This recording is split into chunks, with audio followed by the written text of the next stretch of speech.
First training partner was Tom Platz, training legs. Wow. Oh my God. That must have been amazing. Go through the struggle when you're young, because you can't go through it when you're old. You're all of a sudden on covers after cover, and you're 17. I mean, you're basically a kid, a man-child.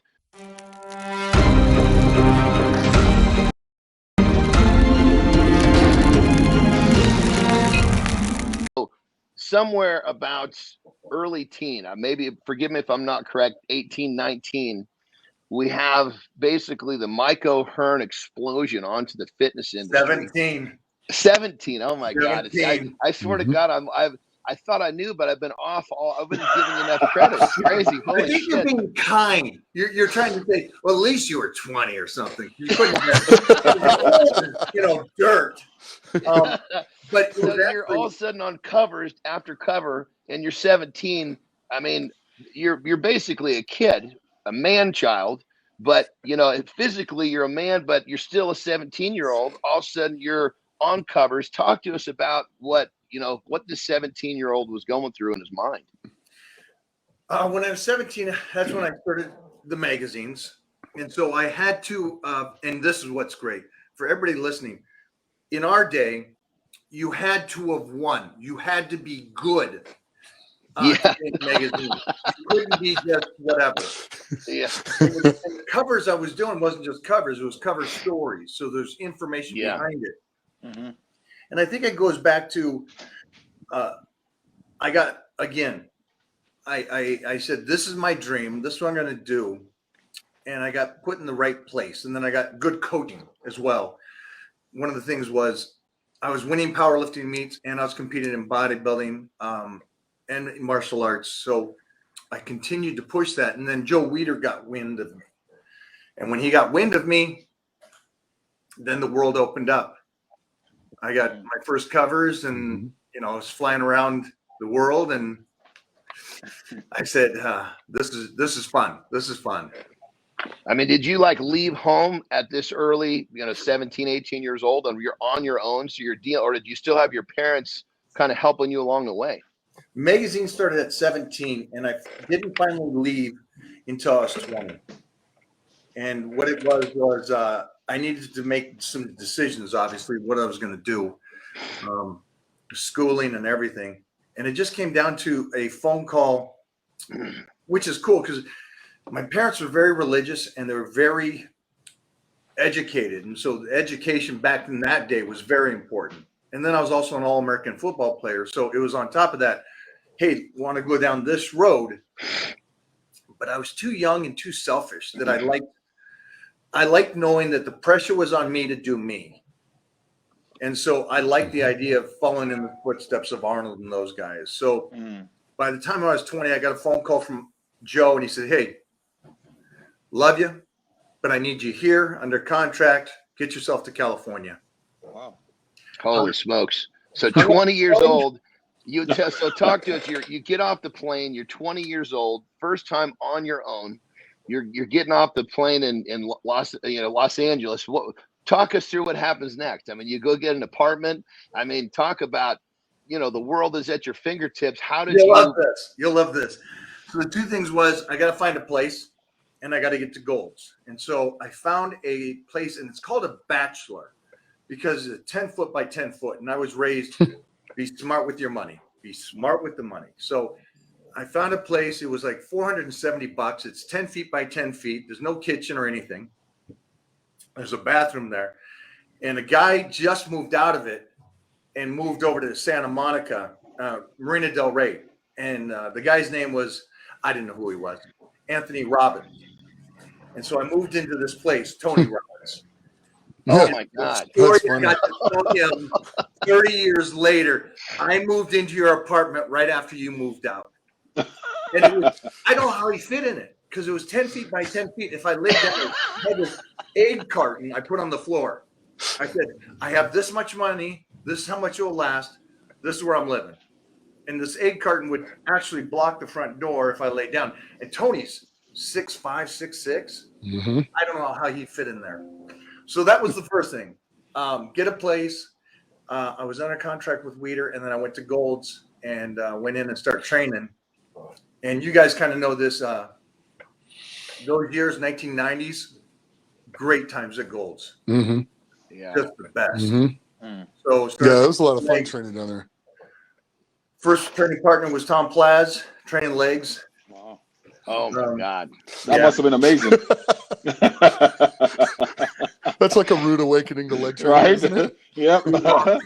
It was awesome because I was that kid and Yeah. I was like, whatever you do, I'm going to try to beat one rep. And you guys know how. Yeah. Oh yeah. That competitive energy is so strong. It doesn't matter who's in front of you. You're going to try to get one more. Yeah. And I came from a powerlifting gym to a bodybuilding gym. Now, the great thing about back in the 90s is everybody lifted heavy, but I was still a power lifter in a bodybuilding gym. And so it was great that at 20 years old, I was hanging and doing whatever I wanted to do in there. And so that was fun. That was, man, that was the best time of my lifting career because everybody were savages. Mhm.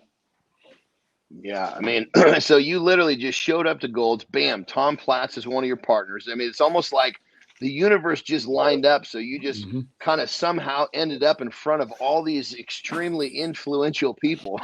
And it was almost like the test tube experiment just kept getting greater and greater as time went forward. You know, and I say all this with love. I mean, oh my God, I mean, the stuff that you got to experience, most people would only dream of. You know, John, he must have had some crazy stories about Oh back my in the God. days listening to Goals. I could only oh imagine. my God. Well, After a 9 o'clock showing of this podcast, and we'll talk about those. And so on that level, you got to give us the best sneak peek at something really that was just kind of nuts. And when I say nuts, you can go any direction that you saw in that. I mean, you're talking about one of the most powerful times ever in that gym. Like what was some of the stuff that was going on there? Honestly, the things I remember are the discussions with guys that were doing it. Those were the most exciting things. It wasn't how many times I got hot girls or something like that. It was nothing like that for me. It was The brotherhood. yeah. Mm-hmm. I mean, it's like, holy cow, I've lived my whole life Mhm. in that locker room mentality because I got gladiators within 2 months of being in LA. Mm. And so it's like I've got to do athletics, lifting, and playing my whole life. And it's, I think, because we're not talking about the down times. We're not talking about the bad times. We're not talking about how I worked.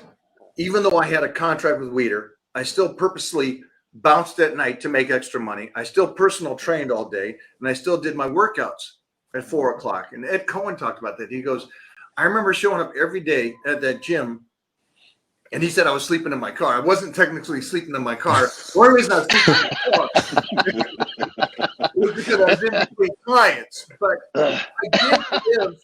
I did live that lifestyle. I lived below my means of possibilities Mhm. as these other guys were getting contracts and buying the nice cars and nice houses. I couldn't process it growing up like I did. I couldn't go, well, we don't have normal jobs, so why are you buying a nice car when next year's not promised? Yeah. Why are you buying a Yep. nice house when one injury away and you lose your endorsements? I don't understand why aren't you guys putting the money away Mhm. or buying investments instead of spending it? So I didn't hang with many people. I was a lone wolf, but I trained with all of them.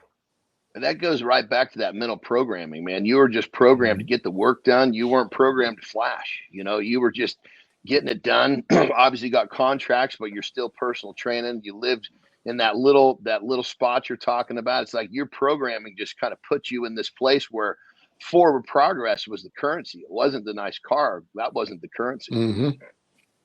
Yeah, You know? I never, and my girl's trying to teach me different now. But, yeah, like, because as hard as mostly now, for anybody out there listening, go through the struggle when you're young because you can't go through it when you're old. Let me explain that again. You can struggle and live in a shitty apartment and drive a bad car when you're young and save that money to when you're old. Because when you get older, you'll be able to do it and you'll have more energy, but maybe you'll have responsibilities. And so you can't live in a shitty apartment if you have 2 kids and a wife. Yeah, that's true. You can do it if you're on your own.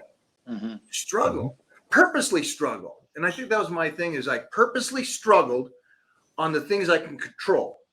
I don't need a nice place. If a girl doesn't like me, she don't like me. I don't care. I don't need a nice car. You know, I just need to get to the gym. So, that's like the fighter's mentality. You know, they want to keep that fighter in the crappy little apartment. They don't want him buying a nice house. They don't want him with the nice shit because he gets soft. And you were doing that to yourself as a young man, which is crazy. Yeah, no, I always believed that the silk sheets would wreck me. I don't want the nice house. I don't want the nice car. I don't deserve it yet. Well, you got him now, so now what? I'm sure with the wife, you got him now. So it is so crazy. now what? I mean, this whole thing is like, obviously hearing you talk in detail about this. I mean, it was all literally almost like it was planned out, you know? I mean, obviously you were executing what you were programmed to do, but I mean, it was literally most early 20s start making some money. First thing they're doing is going to buy a nice fucking car. You know, even though they're living in an apartment, they still want that nice car. You on the other side, you're busting your ass, you know, you're doing all the things you need to get ahead. But I love that you kept yourself in that struggle so you would continue to move ahead like that. And were you literally consciously aware, or was it just kind of the way you were bred? I think it was the way I was bred. And again, I have a huge chip on my shoulder that I use in a positive light and not a negative. I knew I couldn't read and write. I knew I couldn't do stuff. And I knew that football was a great option. But again, I'm going to have to do something, you know, like high school pushed me through because we were state champs every year. They're just like, Mike, don't worry about it. We'll get you through. Just play ball. So I actually grew up in that kind of TV show where they're like, kids, just play ball. And I'm like a kid, and I'm like, all right. So I was just too scared that if I didn't continue and stay consistent, something was going to happen and I was going to end up. So, you know, we talked about that not too long ago, about how the challenges of being, you know, struggling with schooling and having to work extra hard was really the biggest blessing in all this, because you had to use those shortcomings. You had to find a way around them. And obviously you became so good at the things you were good at, you could leave reading and writing alone. I mean, hell, I went through college and I didn't read a single goddamn book. So I understand the struggle perfectly. It's an amazing thing we can do if you use the scaredness or the unsure or the chip on your shoulder for positive. Be yourself. Yeah. And don't destroy yourself. Yeah. You know, and the one thing I'd love too is, you know, as you say, the chip on your shoulder, but I think people that don't know you don't understand it's a very positive chip. It's not a chip like, you know, your chip is going to be uplifting people through positivity and working hard, when a lot of times people's chip on their shoulder is to push others down so that they can stay where they want to be. And that's not you. And for someone that's not ever got a chance to speak with you or understand you, they, you know, that they just see the guy on the cover of the fucking magazine every week. This son of a bitch must be an asshole, you know. But that's the furthest thing from the truth. You know, very much so.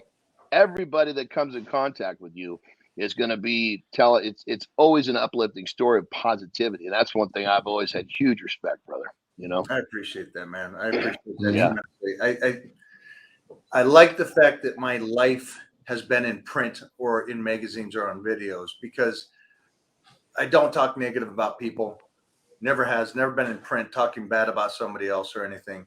And it's cool that I've been in it long enough to see people like Ed Cohen come around the backside 20 years later and go and say positive things, you know, or others like that, or Nick to say that, that punk, that was the last guy that beat me in a powerlifting meet, but nobody would believe that looking at me. And so it's cool to have guys that I know that are out there going, good job. Way to stay on course and way not to mess up. Mike, why wouldn't they believe that looking at you? You're huge. They're absolutely going to believe that. I don't know if you realize this or not, but you're a big dude. and Uh, really strong. So And really strong, yeah. Really Yeah, strong. that's the key. There's plenty of dudes that are that look good, and there's plenty of dudes that are really strong. Rarely do you tie those two together for any length of time. And can Mhm. I you know ask you that's guys that's because